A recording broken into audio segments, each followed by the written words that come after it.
Oh, yeah. No. Well, I was with my husband and 3 boys. Okay, so everybody sympathize with me here for a minute. Travel with me for a minute. Aww. 3 boys in the back seat. Okay, here's what we have. Here's what we got. We got Christopher, who was 17 at the time. David, who was 15 at the time. And our baby, Justin, who was 5.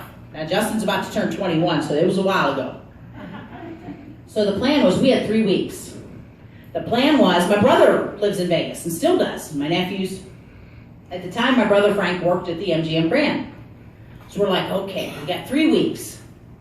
We're going to just take that camper, woo, all the way to Vegas, and then amble our way back to all these cool places, right? Good. Okay. With me so far? Okay. So, get to Vegas, drop the camper, go in the MGM Grand. Hadn't been there for, I don't know, we probably feet on the ground maybe an hour. My brother's showing us around the casino, showing us the swimming pool complex, not just a swimming pool. That would be like way too not exotic complex. So here's our little 5-year-old. I want to see. And we're like, okay, Justin, come on. We're lifting him up. Dorking around at the windowsill. Doesn't he smack his face on the marble windowsill? Boom. We're going to call that blood episode number 1. Oh, boy.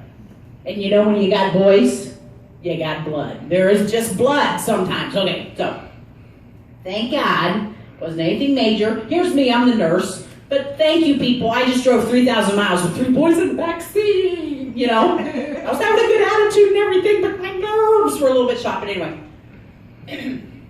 my husband, he was the quick thinker. I'm the nurse. He grabs that little kid's shirt, shoved it up in his mouth to stop that bleeding.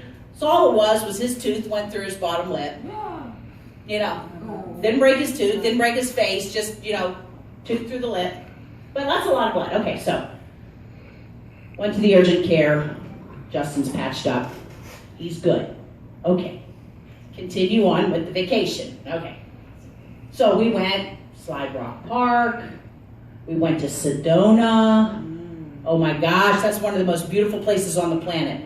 We went to the Valley of Fire, and it truly is like another planet. Has anybody been to the Valley of Fire? Actually, they used to do movies there because they thought it looked like the Red Planet because there's all these like wild rock formations and everything, like there's holes from the wind blowing through, and like it's really creepy through there. It does feel like another planet. And when the wind blows, it's like through the holes in the rocks and everything. So anyway. So we ended up going to Flagstaff, Arizona, which is a beautiful place. My husband thought I was crazy because like they had these massive pine cones. They were like huge. And he's like, Connie, where are you going to put all these pine cones? Look in the back of the truck. I'm going to take them home. I can decorate them or something. I don't know, whatever. We had mass quantities of pine cones. So, with kids and with camping, you need to go to the laundromat sometimes, right? Well, in the campgrounds, they got laundromats. So my husband and I and the little one, who was now healing, swollen, but healing, we're in the laundromat, folding the clothes. Here comes our 15-year-old running in, David. Mom, Dad, Chris is bleeding. I'm like, oh, for the love of Pete. I said, what?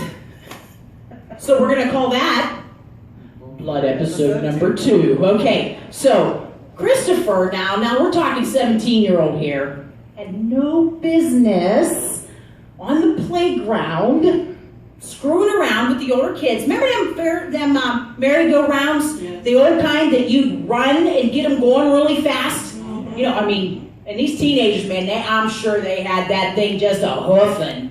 And then you jump on it, you know, and fly off or whatever. Well, this crazy nut grabbed the yeah.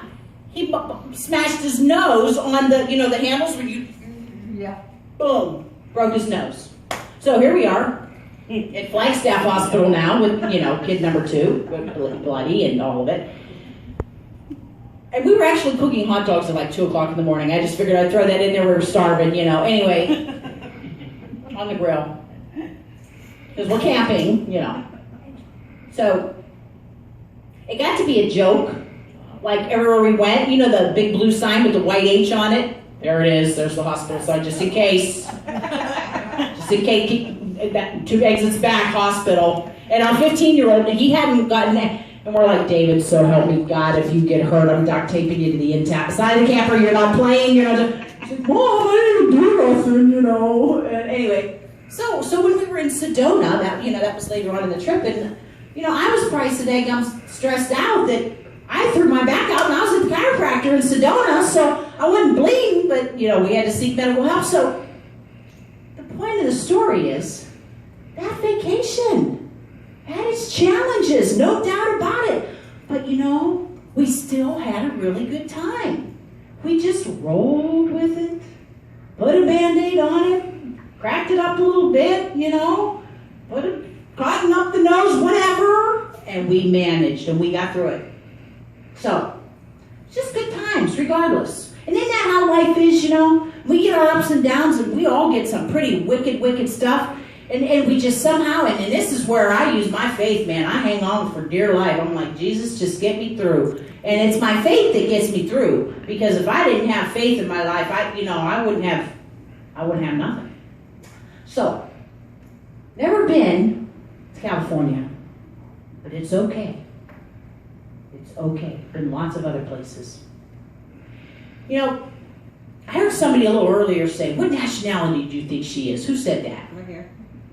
So what do you guess? What would you guess? If you were a guessing, betting kind of a man, what do you think my heritage is? Trick question. German? No. No, Italian. No. Bingo. Yeah. Yeah, maybe. I don't know what to get. Mostly. I'm not 100%, but my dad was 100% Italian. Maybe because it's the hands. The hands flying. No. You think? No. Somebody said sometime, Connie, try sitting on your hands and try to talk. Okay, that didn't work out very well. So, I don't do that much. So, but no, my mom's side of the family was very small. We didn't spend a lot of time with my mom's side of the family. We were always with my dad's side of the family. Big honking Italian family. Love to eat. Loud. We're a loud bunch. But that's cool. That's part of the culture. So, but I've never been to Italy. We got anybody that's been to Italy here before? Oh, this one. Oh, you. Yeah, there. I was during World War II there. Oh my gosh, I want to go to Italy so bad. And I really, really want to go now because I just found out, I have cousins over there. And thank you to the beautiful, cool world of Facebook, I communicate with my cousin Pasquale like almost every couple of days. Of course, I have no idea what he says to me. I have to copy, paste into Google Translate. I have to go through this whole, and it's like, but I'm learning a couple Italian words other than cuss words. I don't say those, but I remember Grandma. Those were the big no-no words. But anyway, so anyway, I want to think about Italy. I want to think about, Pasquale keeps posting all these beautiful pictures of, he even posted a picture of the house my grandpa grew up in. It looked like this stone. Oh man, it's cool. And he sent me this whole big genealogy. He does all this research, so I got to give him some back. He went way back, to 18 something. Anyway, so we're going to share stories with each other. So anyway, I've never been to Italy. So guess what I'm going to do?